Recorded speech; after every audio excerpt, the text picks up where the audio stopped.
Top 5 bits of church history that made me start to question my faith. Number 1, the Council of Nicaea. If you're unfamiliar with it, go look it up.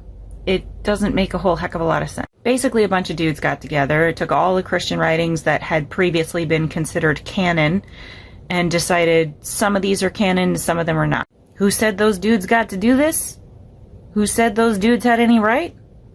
Those dudes. They said it. Interestingly, this all happened way after Jesus died, and not one of those dudes had ever met the man.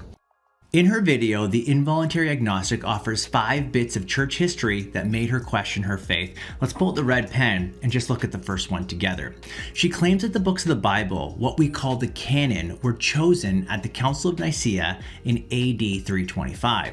This view was made popular in Dan Brown's The Da Vinci Code, you know, that rigorous piece of scholarship. This idea has also been propagated by podcaster Joe Rogan. Are you an Old Testament guy or a New Testament guy? Well, the New Testament. No, well, the New Testament was made by Constantine, who was a Roman emperor who wasn't even Christian. Because the New Testament is utter It's created by a bishop and a emperor. That's a fact. That's like established religious fact. Even atheist activist Richard Dawkins parrots this claim in his latest book, Outgrowing God. Dawkins says the canon was largely fixed in AD 325 by a conference of church leaders called the Council of Nicaea, set up by the Roman Emperor Constantine.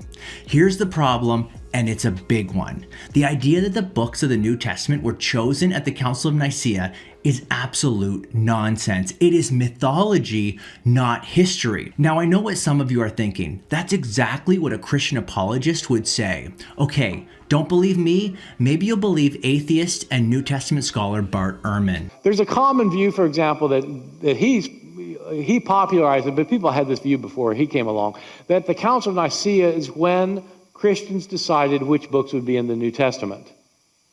Where did you finally get a canon of the New Testament? Who decided those books? Oh, it was at the Council of Nicaea. Wrong! They didn't even talk about it. The fact is, the Council of Nicaea had nothing to do with choosing books. The primary purpose was to discuss how to understand Jesus' divinity in light of his humanity.